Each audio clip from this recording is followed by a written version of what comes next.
So just a couple days ago, we did absolutely everything wrong and gutted that van, right? I mean, we were out there with Sawzalls, BFHs, a whole bunch of aggression, and you either loved it or you hated it, but at the end of the day, the job was done. So we're going to talk about that a little bit and see if we do anything different. Here's your Tuesday morning tech tip from Pugliese Speed Shop. I know. Usually around here, we're trying to save things. Sometimes things that didn't need to be saved, like that green 65 C10 we had. So much rust, but it had that look, right? So people love it, and they're willing to fix it, right? The hard body, that was like right on the cusp, and well, we saved that one. Nobody gives a damn about an 84 Oldsmobile Delta 88 Royale, but we saved it. I mean, guys, you could say the same about a lot of these things that are sitting here waiting to be saved. So why did we choose to just tear up the van?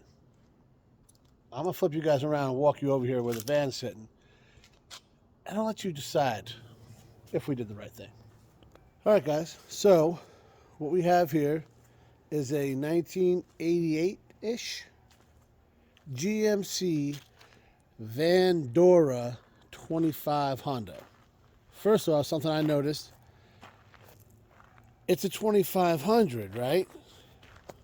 But it's sitting on 5 lugs. That's kind of weird. Doesn't really matter, just something I noticed, right? So what made us decide to take this thing, which ran and drove, and tear it apart? Here's one deciding factor, guys, is this rust, right? And it goes all the way down the side on the bottom. Okay, not great, right? Then you got this this windshield. This is all rotten in there. Also fixable. I'm not going to fix it, but somebody that absolutely loves a van could.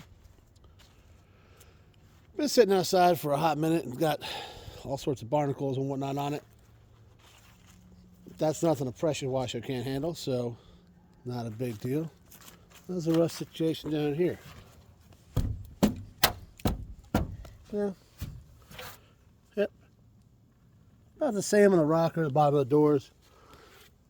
Actually, this door looks okay. That door, not so much. The floors actually pretty solid. That motor mount, I wonder what happened there. Oh yeah, Wade happened there. You don't like that at all. You're doing it though.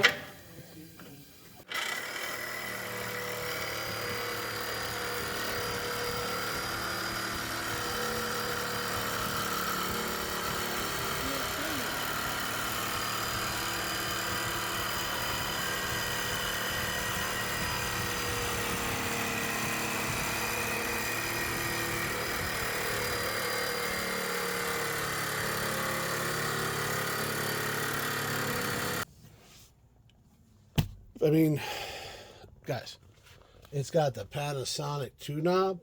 That might have been worth saving by itself. Somebody did at one point care a little about it. Obviously, somebody bought it brand new. They put some paneling in here. I don't know if they did the best job with it, but it's done. We got this little half door thing. If I'm doing a van, it's going to have a sliding door there, but I think that's cooler. But I guess this is, I don't know, kind of cool. And I don't know what they were using it for, to be honest with you, with the shelving. We got paneling here, and might be some stuff living in here. It's been Jay's shed for the past 5 or 6 years. So most of this stuff is what we yanked off of the motor, threw it back here. What is that, a perfectly good water pump? Oh my God, Kevin, what are we doing? You might have to save it. Oh, yeah. That's a good core. See, I knew I had to go through this stuff. These guys. Yeah. Oh, that's all attached.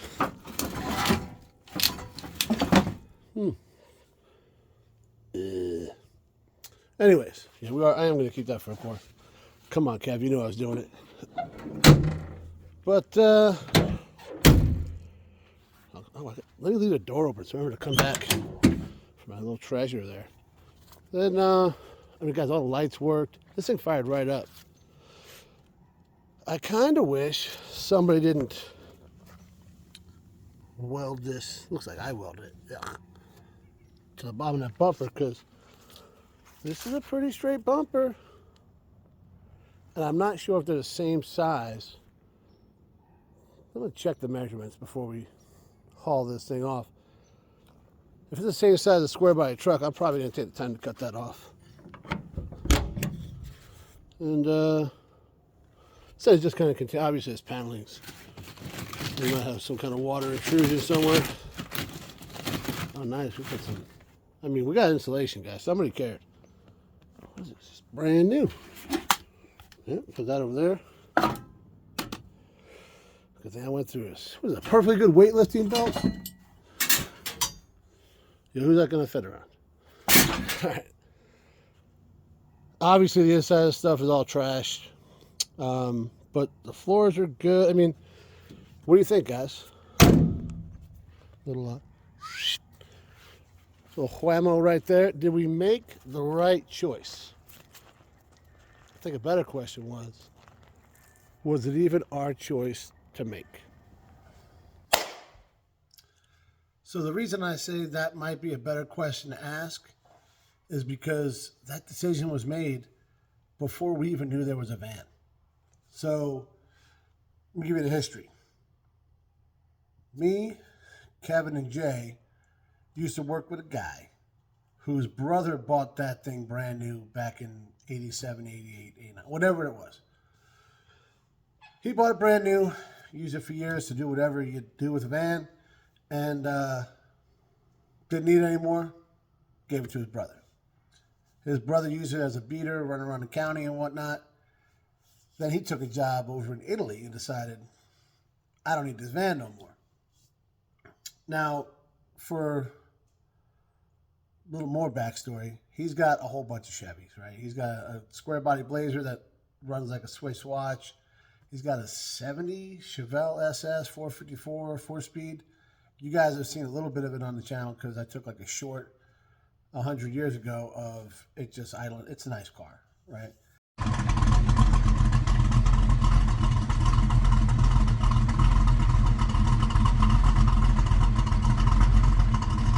So he didn't care about a van. All right, he's got an F-150 that was like his daily driver. He's got some vehicles, right? It happens to a lot of us, right? So he said, I don't need this van. Jay was helping him kind of get out of town and said, it's got a 350 TBI in it with a 700 R4, remanned 700 R4. It actually had a tag and everything on it from GM. What do you want for it? I don't know, $500 or whatever it was, right? So Jay scoops it off of him, thinking, I'm going to put that in something, right? Motor and trans legit. I don't care about his van. It's rusted. It's whatever. He has a title. Jay can't find it for the life of him, but it's there. So, like, if he wanted to throw a tag on it, he could have. He drove it back from that guy's farm to his house, parked it in the back. I don't think his wife was real happy about that. Actually, I know she wasn't. But that was it. And he's like, I'm going to put it in my Plymouth. I'm going to put it in whatever. He had a plan. Jay wants to fuel inject a whole lot of stuff. So that was his plan. Guys, you see how my yard looks? Our plans don't always come to fruition, right? Sometimes, things sit. And that's what happened. But Jay, he's kind of like a ritual he's got. He goes around, starts up all his cars, and then he's taking care of Ray's car, that Chevelle and his Blazer and whatever else is over at the farm. And he's like a rotation. He starts it, drives it around, puts it back. This way, These things don't like to sit, you know? So he did the same with the van. He'd fire it up once a month, ride it down the block, bring it back, whatever. Cool. Well, then I started having problems with the fuel pump. It would start and idle, and it was sketch, right? He was figuring it's a fuel pump because, you know, you could still hear it, but it wasn't like real loud, and it just seemed like it wasn't getting fuel. So Kevin was talking to me about his transmission. Actually, the transmission in his truck is fine. It's just supposed to be a 700 R4, and he's got a 350 turbo. Clearly, along the 40 years that thing's been alive, the trans went out, and somebody had a 350, so they threw it in.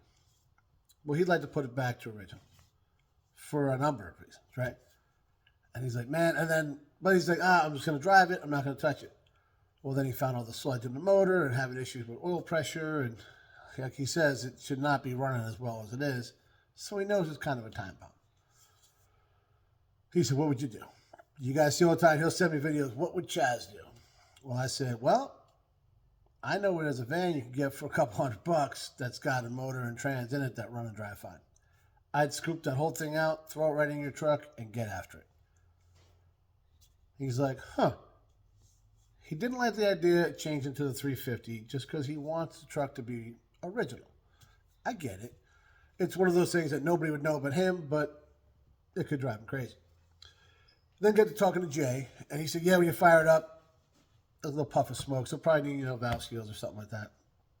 So he's like, probably freshen the motor up. The trans has been remanned, so Kevin's like, you know what? Then he came across a great deal from Matt, where he stumbled upon that 305 that's going to be perfect for him. It's bone stock, except for like a roller cam, so perfect daily driver. He's like, and he gets to keep it original. And that's actually gets to put it back to original with the 700 R4. So it just made sense, right? So this decision to not save this van was made before Kevin and I came into the picture, basically by Jay and Ray. And they were both fine with it. And there's reasons behind it. Because, guys, if things aren't cool, they're just not cool, right? This OBS sitting right here, Nick scooped it up and spent the time to put cab corners and rockers in it, which is basically like what that needs. But this is a short bed single cab truck. That's not. Now, had that been a short van with a sliding side door and like a round eye one or whatever too, instead of, I'm talking like late 70s, early 80s, somebody would have saved that. Because those things, you guys have seen the 18. You've seen old school. Come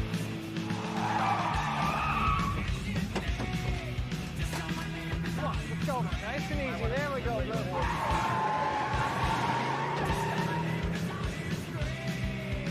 You've seen all these movies where you get a short body van, drop it down a little bit, set a Krager, some side pipes, little round window in the back. You got something. All right. I remember back when I was a kid, my father's buddy had one. It was all done up like that. It was red GMC van, drop, wheels. The inside was carpet and paneling, and he had it was cool, man. That was the thing, Then there's still plenty of the guys keep that stuff going, But it's got to be the right van, not what's sitting out there. So those little things, right? I mean, how many four-doors have gotten crushed over the years because this wasn't cool, right?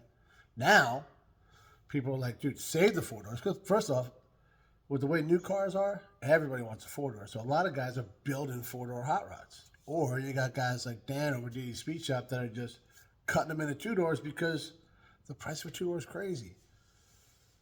So maybe years down the road, somebody's going to say, Chaz, Kevin, what the hell is wrong with you guys? You destroyed that van. There's no more left.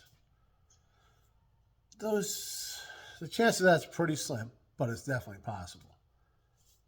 But like I said, that decision was made before we came into it. Now, did we save the van? No.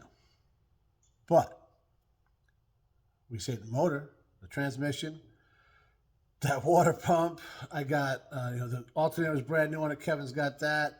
bunch of brackets. I got the front bumper sitting over here, the grill, all the light assemblies because it'll actually work on the front end of this, and those are a little bit messed up. So we saved all these little parts. Kevin got left with a milk crate full of stuff. I got a bunch of stuff over here. Guys, it's a gift that keeps on giving. We're gonna see what else we can save because tomorrow I'm hauling the thing over to the scrapper. I'd like to save the wheels and tires off it. They all hold air. I mean, GM lug pattern. Wonder what I could use those for. I mean, hey, chances, Jay mentioned it yesterday, chances of one of us that were involved yesterday or a couple days ago in that whole evolution needing a set of 5-on-5 GM wheels, pretty good chances. So we'll keep on giving. I got the radiator over there. I forgot all about that. Kevin took all the TBI stuff, even though he's not keeping the motor. The motor's going to Matt, who's going to build a killer race motor out of that thing because that's what he does. And then Kevin's got all extra parts to keep his TBI going. Guys, you can't save them all. We don't have room to save them all. But part of them can live on, and that's what's important. So I got to get out of here because I got to load this thing up so I can get rid of that tomorrow and move back on to working on what we love and what's worth saving. If we pissed you off, that's unfortunate. We have no regrets. That's my credo. No regrets. Mm-hmm. You have no regrets? Dad? No? Like not even a single letter? No way. Not me. None. Thanks for watching, guys.